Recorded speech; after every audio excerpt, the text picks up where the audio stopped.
Okay, let's unpack this. Have you ever paused to think about what elite athletes, the ones performing, right at the very peak of their sport, might be putting into their bodies to get that edge? Or maybe what surprising risks they might be taking, maybe without even fully realizing it. Exactly. Today, we're taking a deep dive into the world of dietary supplement use among elite ice hockey players. And this is based on a really fascinating new study from Nutrients magazine, published just this year, 2024. Yeah, and our mission today really is to explore why.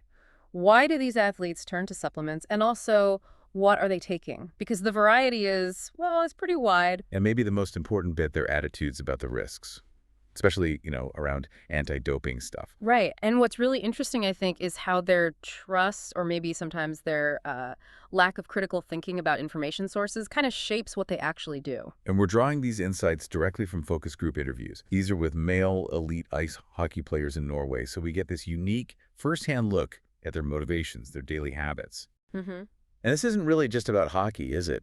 It's more about understanding, well, human behavior when you're trying to get an advantage, trying to navigate all this information. Absolutely. It's complex, and it's something, you listening might even relate to in your own life, whether it's work or health or whatever. So let's start with the why. What's driving them to reach for supplements in the first place? Well, the first big thing that jumps out is practicality, just pure convenience. Right.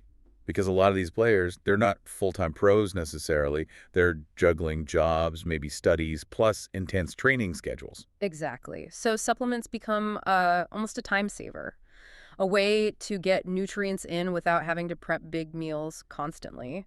Like one player said, it's a way to ingest nutrients when you train a lot, instead of having to resort to large meals. Yeah, or another guy mentioned protein shakes after training being just way easier, quicker to get down than actual food right then. So convenience is huge, but it's also a nutritional strategy, right, for specific goals. Definitely. A really common concern is just getting enough calories, enough to gain weight, maintain weight, build muscle mass, stuff that's pretty critical in hockey. Yeah, you hear that theme, especially with younger players, being told, okay, first step as a hockey player is the physical part.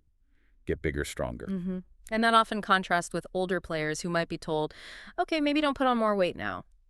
And we saw examples, right? Mm-hmm. Coaches actually recommending stuff like creatine, protein powder, specifically for building muscle. Yeah, direct recommendations.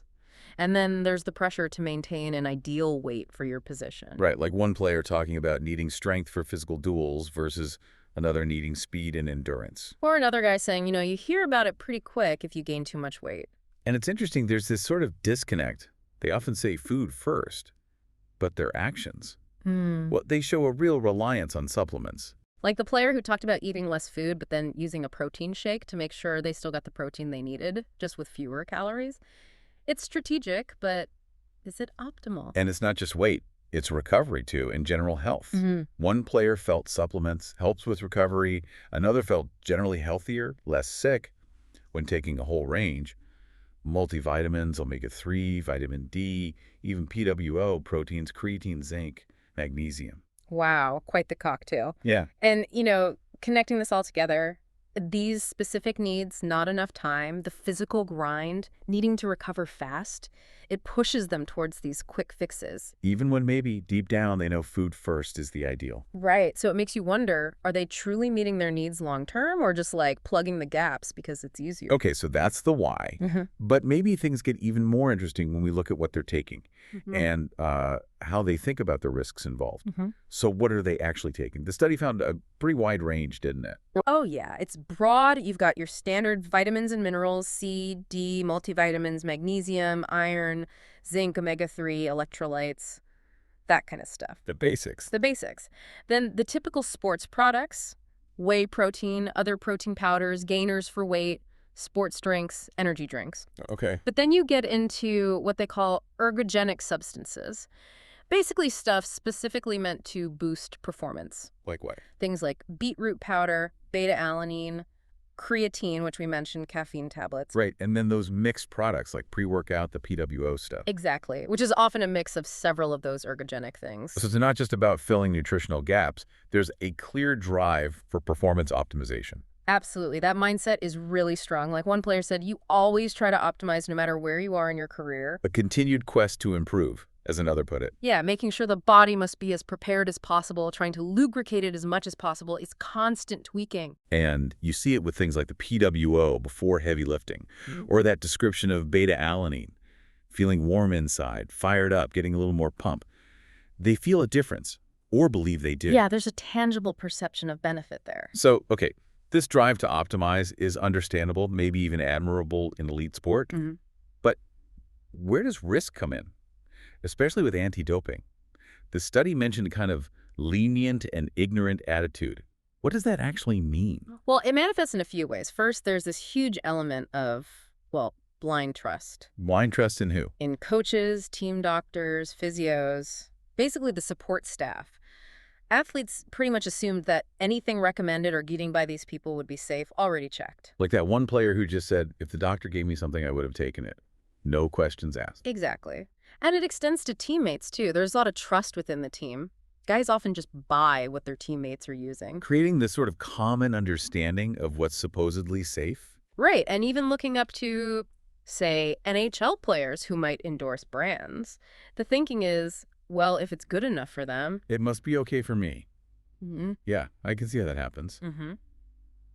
And another really striking part of this trust is the belief in domestic products, things bought or made in Norway. Ah, right. The idea that if it's sold here, it must be safe. Precisely. One guy said, I don't worry much if it is produced or sold in Norway. Another thought stores wouldn't risk selling something illegal. Even though intellectually some players acknowledge contamination could happen. Yeah, there was still this underlying feeling of it being a bit safer domestically, which contrasts sharply with how they viewed stuff bought abroad, much more skeptical there. Okay, so there's a lot of trust, maybe too much trust, placed in others and in where products come from. Yeah. What about actual anti-doping education?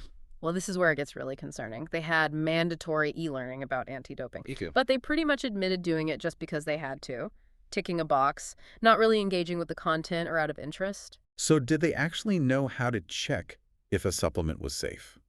Largely, no. There was a lot of uncertainty, a real lack of practical knowledge. You had players asking things like, is there a list? Or like a do not use label. Genuinely unsure where to even start. Exactly. They might vaguely mention checking the anti-doping webpage or WADA, but the feeling was they didn't really know how. They felt dependent on the support staff to do it for them. Even though they recognized it was their personal responsibility, that strict liability thing. Right. Strict liability means you are 100% responsible for what's in your system, period. But there's this gap between knowing that rule exists and knowing how to actually comply with it day to day. Was there any talk about whether using supplements could be like a gateway to actual doping? Using stronger banned substances? Opinions were mixed on that. Some thought maybe, yeah, it could be a slippery slope, especially for younger people, maybe in fitness centers. But not for them, not for elite athletes. Generally, they felt top-level athletes should know better. Though the evidence we're discussing suggests maybe they don't always know as much as they think they do. Yeah, that seems clear. So if we connect all this, despite knowing the rules exist, there's this significant gap in practical knowledge combined with maybe misplaced trust. Exactly. And that uncritical trust, especially in informal sources like teammates or even just assuming domestic products are safe, it creates a really dangerous blind spot. So what does this all boil down to for the athletes and maybe for us listening? Well, the study's conclusion is pretty stark. Despite meaning well, these players are genuinely putting themselves at significant risk of an anti-doping rule violation because of how they're using supplements. And the consequences aren't trivial, are they? Not at all. We're talking potential career-ending bans, exclusion from the sport, all possibly from unintentional doping, just from not being careful enough or not knowing how to check properly. It really hits home that knowledge isn't much use unless you understand it and, crucially, apply it.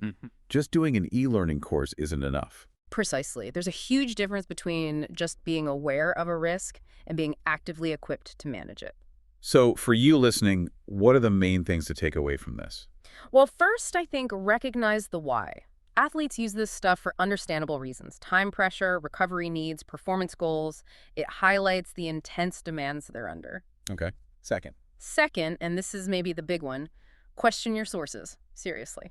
If elite athletes, with so much on the line, can fall into traps of uncritical trust. Mm. Then what does that mean for the rest of us? When we're deciding what vitamins to take or what protein powder to buy. Exactly. Where are you getting your information? How much do you really trust it? And finally, Vigilance. Practical knowledge really is power. The study just underscores that education has to be more than mandatory box ticking. You need to understand how to verify safety. and that applies to anything you consume, really, not just supplements for athletes. Absolutely. Which leads to the question, how do we bridge that gap between knowing their risks and actually practicing safe habits? This study suggests more qualified, personalized advice is needed, right? From actual sports nutrition experts, not just relying on coaches or teammates. Definitely. Because there's always more to learn. And critical thinking, especially now with information overload everywhere, is just essential. So we've kind of unpacked these complex motivations, the surprisingly casual attitudes sometimes, and the very real risks tied to supplement use in elite hockey. Yeah, it's a potent reminder, isn't it? Even at the absolute highest levels, assumptions and just trusting without verifying can lead to serious trouble. We've seen how these incredibly dedicated athletes can, maybe completely unintentionally, put their whole careers on the line. Their experience really highlights why individual due diligence, checking things for yourself, and seeking out properly qualified advice is so important for anyone considering supplements. So for you, our listener, maybe here's a final thought to chew on. If even elite athletes who stand to lose so much struggle with checking what they consume, what does that suggest about how the general public approaches dietary supplements? And maybe, how can we all become a bit more informed, a bit more critical as consumers in our own lives? What really stands out to you from this deep dive? Something to think about. Definitely. Join us next time for another deep dive where we'll unpack another stack of sources to pull out the key insights you need to stay well informed.